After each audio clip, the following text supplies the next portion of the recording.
नमस्कार जय Jagannath welcome back to my YouTube channel Mrs Mishra Odia. So friends आपण माने समस्ते केमती अछंती आशा करूची आपण माने बहुत भलरे थिबे।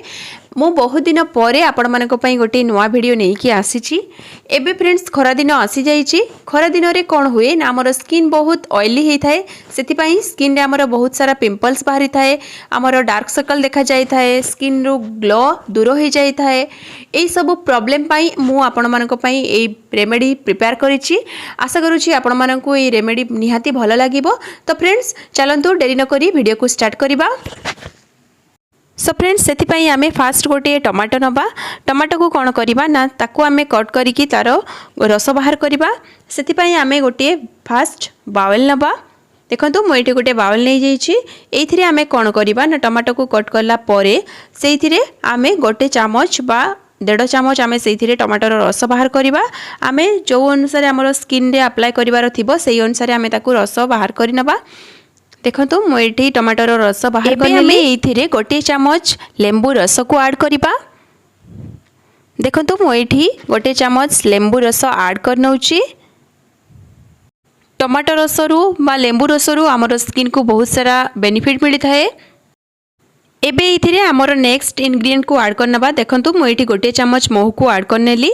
महू भी हमर स्किन को बहुत सारा बेनिफिट देई थाए, हमर स्किन को ग्लो करिबारे हेल्प करथाए, स्किन रो कोला दाग को दूर करिबारे भी मध्य हेल्प करथाए, बहुत सारा हेल्प करथाए महू। एबे हमर लास्ट इंग्रेडिएंट को ऐड करिबा। देखंतु मो एठी गोटे चामच बेकिंग सोडा ऐड करनेली। एबे हमर सब इंग्रेडिएंट रेडी ही गला। एबे आमे ताकू कोन करिबा ना भलो भाबरे मिक्स करनबा। हमर चारोटी इंग्रेडिएंट जो मु ऐड करली सब को मिसई कि आमे गुटे भलो पेस्ट बनेइबा। एई पैक आपण यूज करले आपण को स्किन को बहुत सारा बेनिफिट मिली थाए।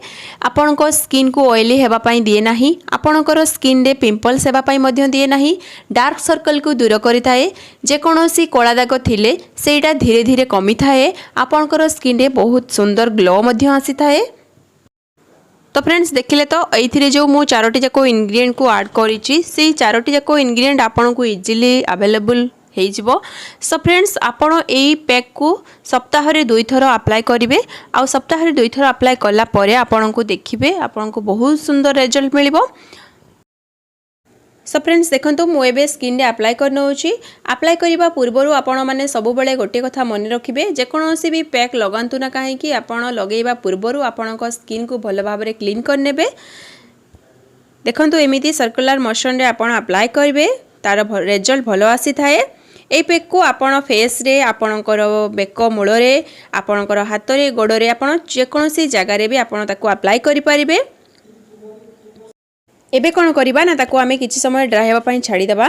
देखंतु ड्राई हे जाय छै एबे हमर स्किन को धोइबा पूर्वरु आमे कोन करिबा ना हल्का हल्का ताको मसाज करिबा। मसाज करले कोन हबो ना हम स्किन रे जेति कि सब मळी धोळी थिबो सेगुडा कोन हबो ना क्लीन हे जिवो आ हमकु रिजल्ट भलो मिलिबो।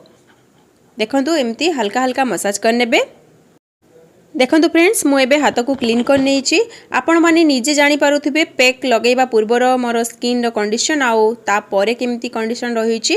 तो फ्रेंड्स ए पैक को आपण यूज करंतु आ तार रिजल्ट केमती आसुछि आपण माने मते कमेंट करिकि निहाती जणंतु। आशा करूछि आज रो ए वीडियो आपण मानक पई यूजफुल रहिबो। सो फ्रेंड्स आज रो ए वीडियो जदि आपण मानक भलो लागिछि ताहाले मो चैनल को लाइक शेयर एंड सब्सक्राइब करंतु आ पाखरे थिबा बेल आइकन को क्लिक करंतु। आज पई रहिली नमस्कार जय जगन्नाथ।